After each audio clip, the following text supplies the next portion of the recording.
Welcome to the very last episode of the Saturday Six.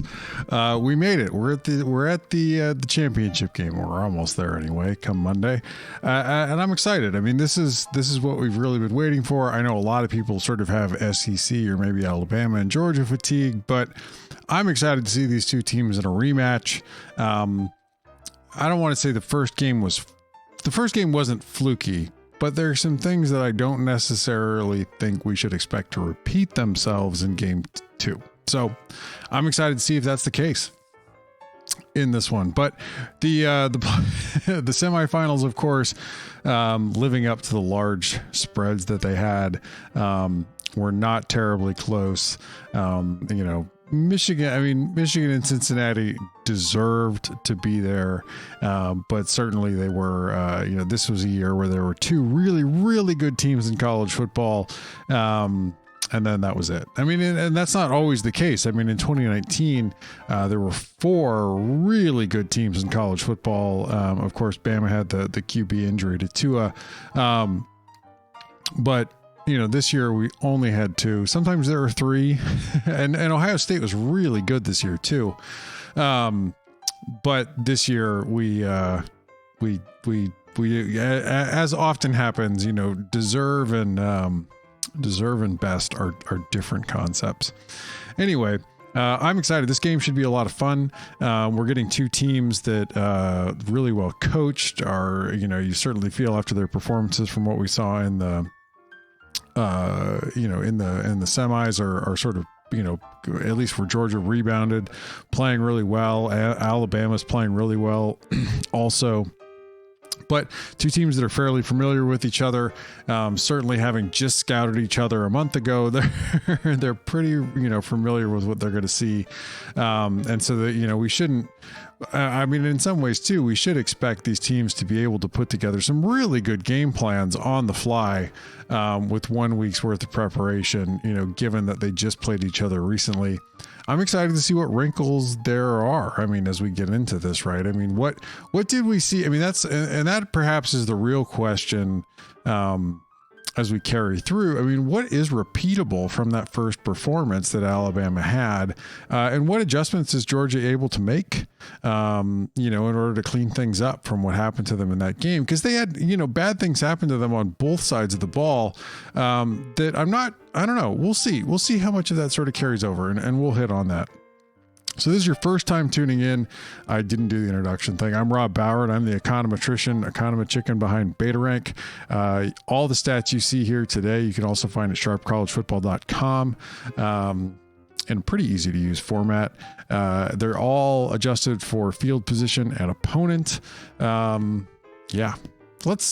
I usually go through and try to spend about 5 minutes on each game. We would normally run through 6 games. There's only one. I'm not going to preview LSU, Kansas State. Lord knows if that's even going to happen. LSU's got like 30 players, 39 players, I think, none of whom were quarterbacks ready for that game.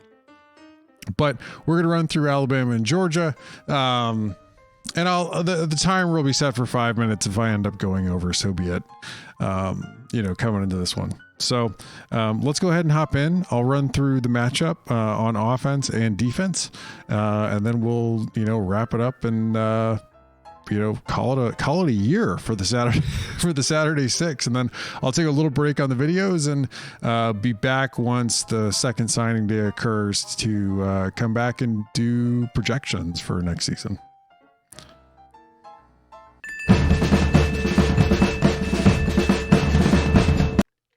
Unsurprisingly, we all know who it's going to be. Number 1 Georgia, coached by Kirby Smart. Number 2 Alabama, Nick Saban. This game, I think one of the things that's going to be key in this game, if we look on this side of the ball, this is the number 2 offense in Georgia against the number 2 defense in Alabama. These visuals are scaled. And so what you see here is, we live in an era when offense is just better than defense. It's the era, even though we don't have, none of the offenses that we had this year were quite in the range of what we maybe saw in 2019 and 2020 with Alabama. We still have some really good offenses. What you see here when these numbers, they're scaled to what the top units are on offense, right? So like this drive efficiency number here, or this explosive drives in particular for Alabama, that's scaled to what the most explosive offense is. It's sort of to give you an idea of, I didn't want to just have it so that it would look like, oh, it goes all, I mean, Alabama would be somewhere up closer to 90% there. That wouldn't, you know, if you looked at the bar, but that wouldn't really give you an idea of how they actually matched up. If they got a really explosive offense, right, it would look like they were sort of equal, but they're not. And that's what I wanted to indicate when I created these visuals. So Georgia comes in with the number 2 offense overall. They've actually been really good. They had a really bad game against Alabama. Alabama got a lot of pressure on Bennett. Georgia was decent running the ball, not exceptional. You don't expect them to be exceptional against a pretty good defense like Alabama. They averaged about 4.4 yards per carry with their running backs. The trouble was that Alabama got 3 sacks and 7 pressures on Stetson Bennett, who ended up, carrying the ball 7 times, running for his life a little bit, too. But, they're number 2 overall on offense. They've been drive efficiency. This is their ability to put together long drives to put up points. Pretty good overall. Number 5, they've been able to do that. That's something you have to do against Bama.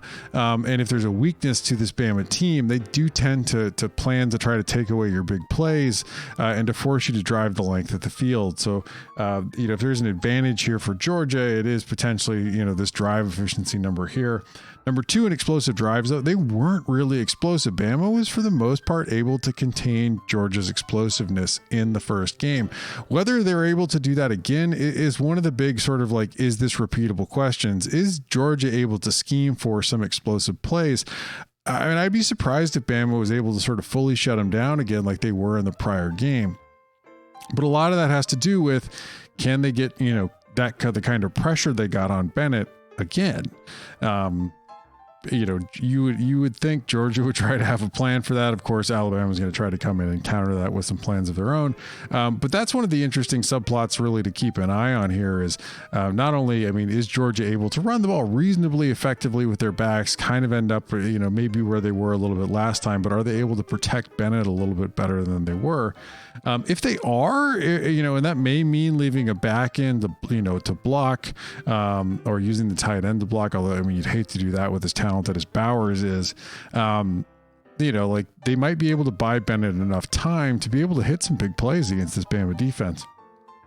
The play efficiency, this is yards per play, controlling for opponent and field position. This is outside of explosives. Again, Georgia's pretty good here, number 2 overall.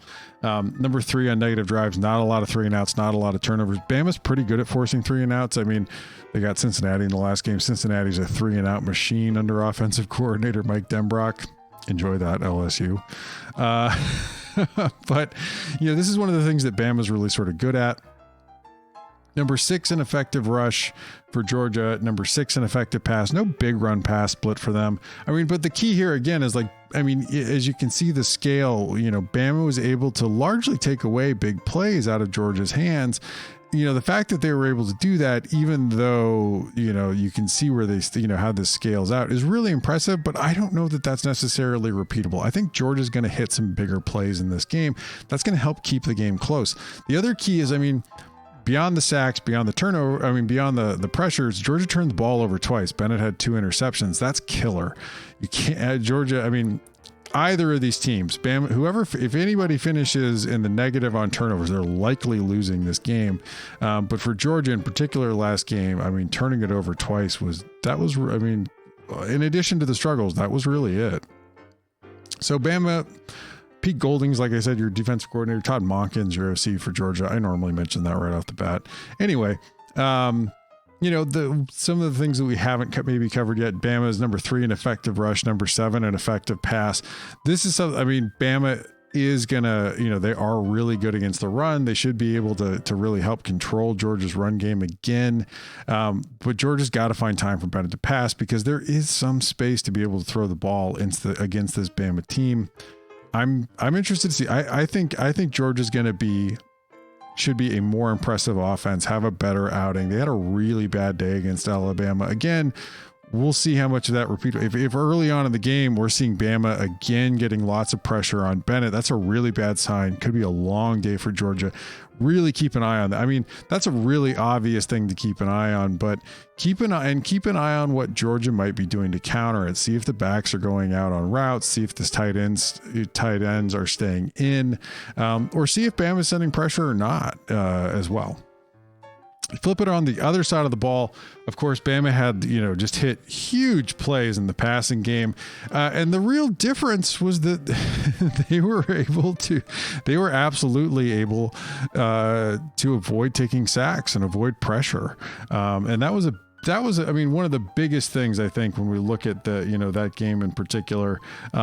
Bryce Young was able to move around really effectively in the pocket, buy time, and he did, and he did run, just a little, not a ton, enough to make a little bit of a difference. But the fact that he not only wasn't a liability, he wasn't a liability back there, didn't throw interceptions, but it was able to avoid taking a lot of pressure from Georgia was really impressive, and able to avoid it because Georgia tried to get after him.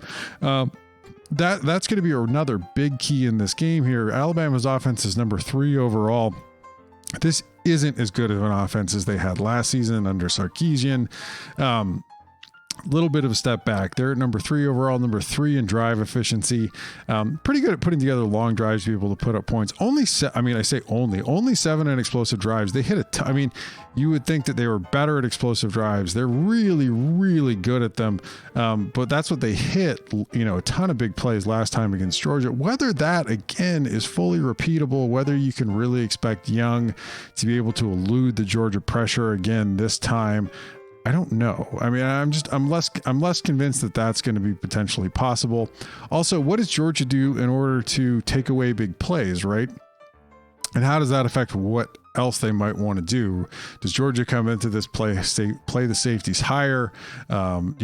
Try to give the corners more support.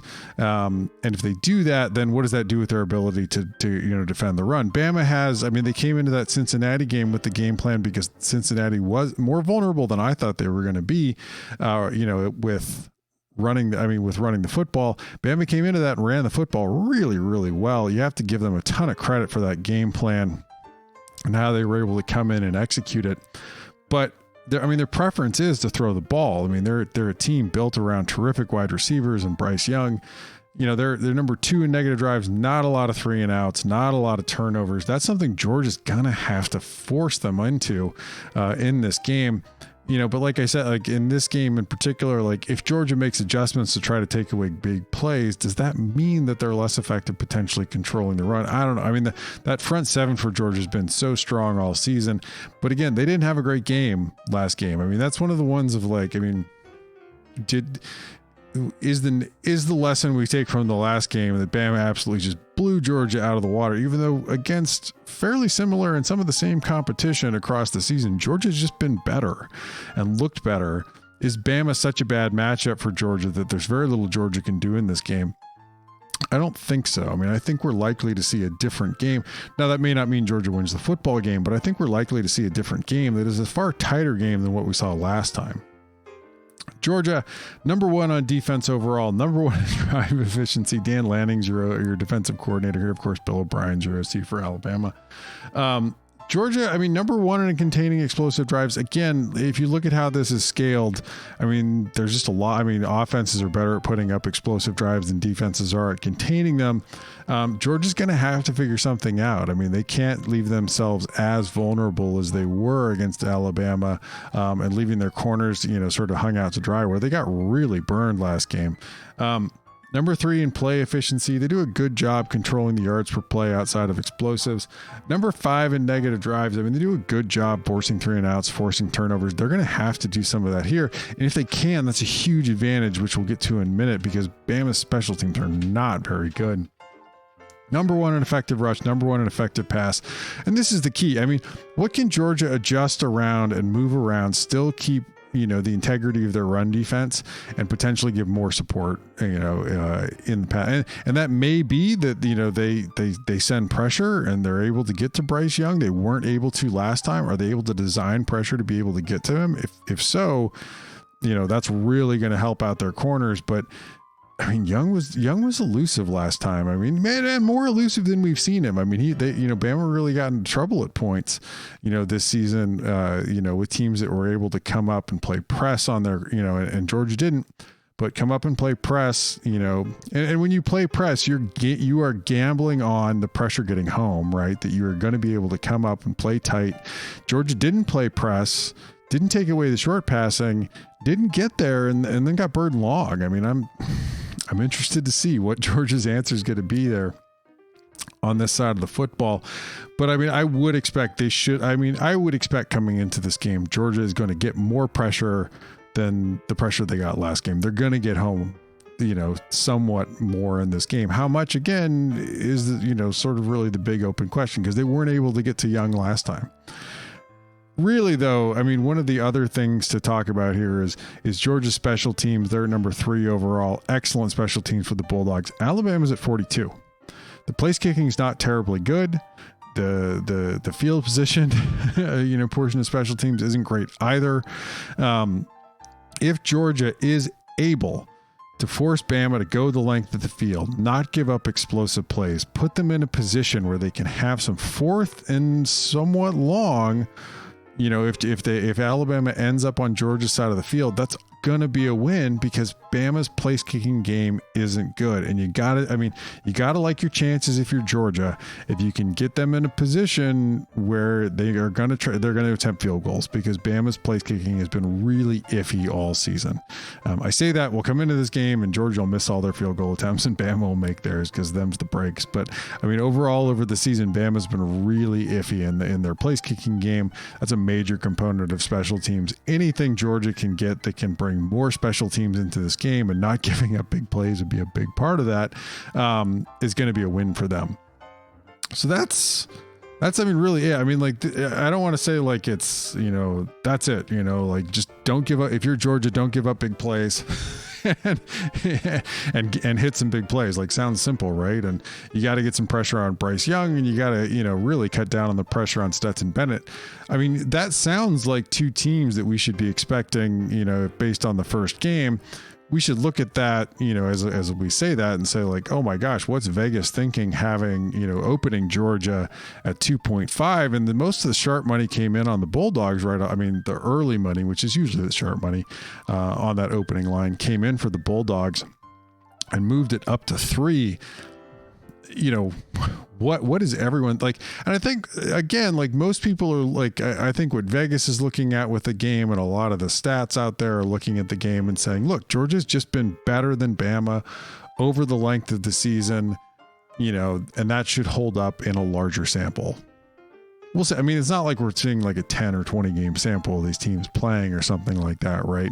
Like, what we're going to see is yet another one-off of these teams playing, but at least we get another, and I appreciate, and I realize most people hate rematches, but I appreciate that we get the second shot to see this game here, and that we get to see, an opportunity and see whether it is different, right? And that whether Bama, who had really nearly everything go their way in that first game, if that happens again, or, I mean, there's going to be some turnover luck. There's going to, certainly, the pressure that Bama was getting on Bennett really got to him, and they had a really good defensive game plan, but how much of this is going to be repeatable? And what is Georgia able to execute? Because they didn't execute terribly well in this last game. Beta Rank right now has this at Georgia at 7.28, and a 74% win probability. So a touchdown, a little over. I feel pretty confident that Georgia's going to come in and have a much better game than they had last time. They certainly can't play much worse, finishing at -2 on turnovers and all that pressure that they allowed on Bennett, but we'll see. Georgia Georgia isn't Cincinnati, and certainly Alabama's not Michigan, but I do think that Bennett's going to be able to, I think, again, like, they're going to find ways to get Bennett more in rhythm. They're going to get I think that they will have a better offensive game plan coming into this game. I feel, I might not put it at 74% where the model has it, but I'd still put it at Georgia around 60% and maybe closer to 3 points where Vegas has it. I think that's about right. Bama, you know, like they're going to have, you know, they're not going to have everything go their way this game again. At least we shouldn't expect it. I mean, if it happens again, so be it. But anyway, it should be, you know, it should be a really fun game. I don't think there's any argument these are not the two best teams this season. I'm really excited to see them play again. I hope you are too. If you're watching this, you probably at least are. You probably like college football enough that you want to see the two best teams play again instead of just see somebody new for news sake. Yeah. But anyway, that's the championship game. It'll be on Monday night. Hit me up with any questions on the Twitter machine. You can find, let's do the creds thing. You can find all the stats you just saw and a whole lot more at sharpcollegefootball.com. I'm Rob Bowerin, the econometrician chicken behind BetaRank. You can find me at BetaRankFB or at Sharp College Football. We have a Pac-12 podcast. You can find all that. You find that at 12 Pack Radio and all the back episodes of that at sharpcollegefootball.com/12 Pack Radio. And like I said, this is going to be our last episode of the season. This will finish out season 2 of the Saturday 6. And of course it's only one game. It's the Saturday one in this case, or the Monday one, since the game will be on Monday. But like I said, we'll be back and we'll do some other things this off season. You know, I think ways to try to give more insight into, you know, what analytics can tell us about college football and how that might change.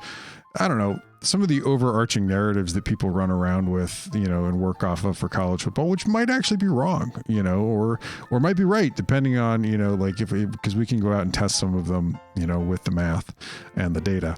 But we'll also be back, of course, to start the preview videos, running through those. That's going to be fascinating because I'll probably start those early again, and then transfers will hit and we'll have to go back. Not necessarily go back, but we'll have to go and rethink them a little bit, and there might be a little bit of mileage may vary, because I certainly know that, you know, there were some late transfers. I don't know that there were any late, really, really high impact transfers that happened this last season, but there certainly are some transfers that end up having an impact, you know, that we won't necessarily see in spring.